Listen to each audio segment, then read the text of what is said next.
we are going to do the Model 3A advice in the computer labs sheet that I already shared with all the students. You can download this information from your Moodle. So I already have created one of the processors. I want to copy this processor with Ctrl+C. Now you see how the cursor is changing when I press the Ctrl key. I'm now pressing Ctrl+V to copy the object in the place that I want. I will organize it a little bit. So we already have seen how to drag and drop the objects in last week's lab. So the sync is like the output. We are simulating like a bank, you know. This is the processors are the bank tellers, and each of them is having the following characteristics. So the first thing that we do according to our information sheet is in the source change the inter-arrival time to 8 seconds. So I double click in the source, inter-arrival time. So I come here to this box, inter-arrival time, and I will change the statistical distribution to 8 seconds. In this case, I'm getting between 1 and 10 seconds. Now I'm getting between 1 and 8 seconds. This is the arrival time for the people coming into my bank or any process that I'm manufacturing. The second thing is do the connections in order from top to down. So I press the A key and click in the source, and then click in the queue, click in processor 1, then click in the queue, and in processor 5 I release the A key, key A again, and connect to processor 6.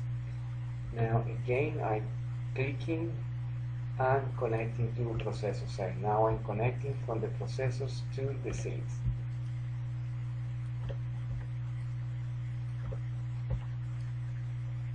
Very good.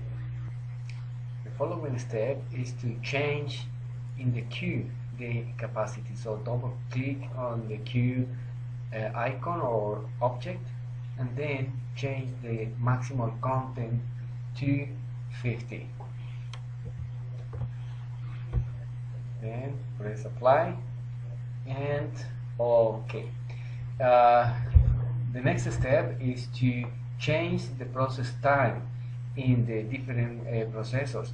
That's very important, and that's in here where you have to spend time trying to understand for your project what are the times in each of the processes that you are setting up. So let's click in the processor, and according to what I put in the computer lab characteristics, we want to change the process time to a statistical distribution.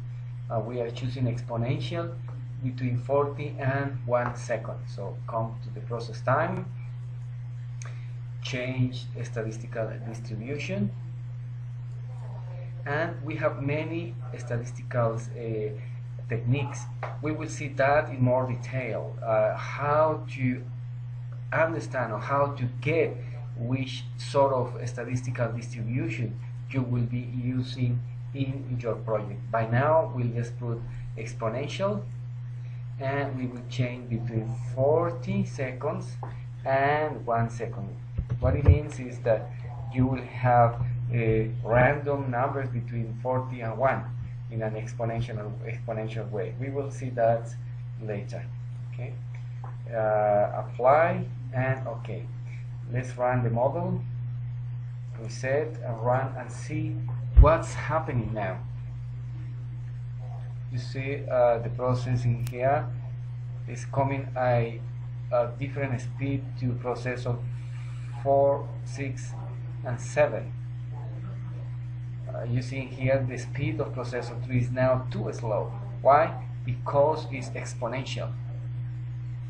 Alright, so let's stop and let's copy the properties of processor 3 into processor 5, 6 and 7.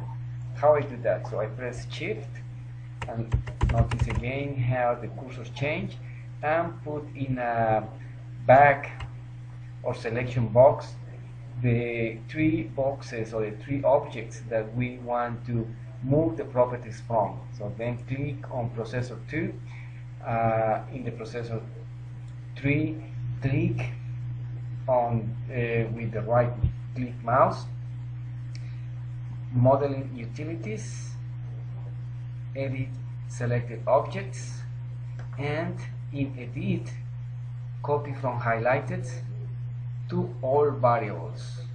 Alright, all variables.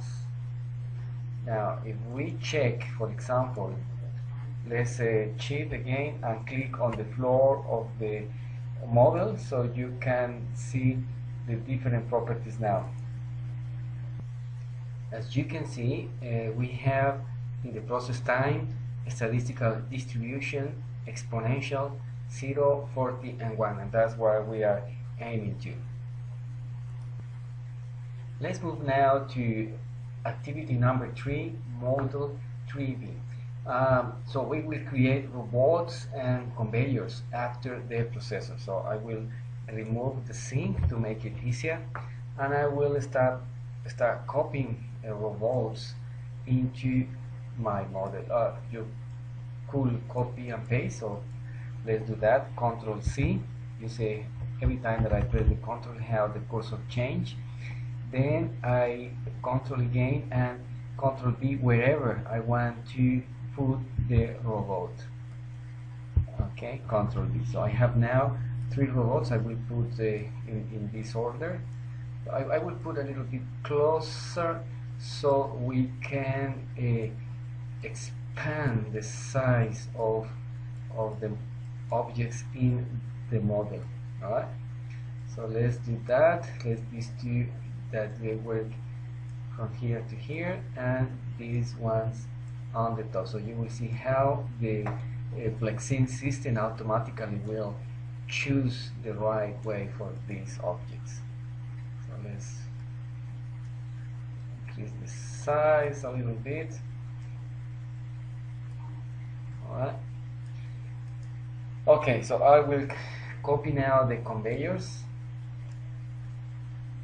I will do exactly the same. Control C, Control V, Control V, and Control V. Alright. Then I will try to put the conveyors all in the same grids, in the same place, so they make a little bit of sense. Alright, so it's there now. Now I want to connect again to the different processes. So I press A and I will connect the processor to conveyor 11, processor to conveyor 13, and you should remember that you have to have an order when you are creating the links from the top to bottom. I will explain you why right now.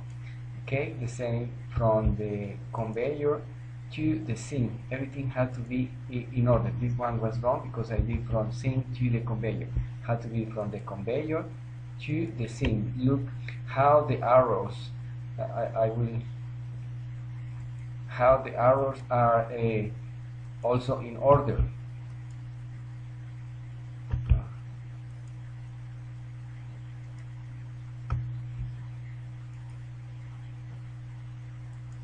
Okay, I will increase the size a little bit. You see the order. Why we need to do that? Well, because remember that every object in general have 3 ports. The input port is telling me where the items are coming from. The second is say the central port. We will explain that later. And then the output port. The output port is telling the system where the information is going to. Okay, so we have to create this information in order. For example, if I check the queue and I check the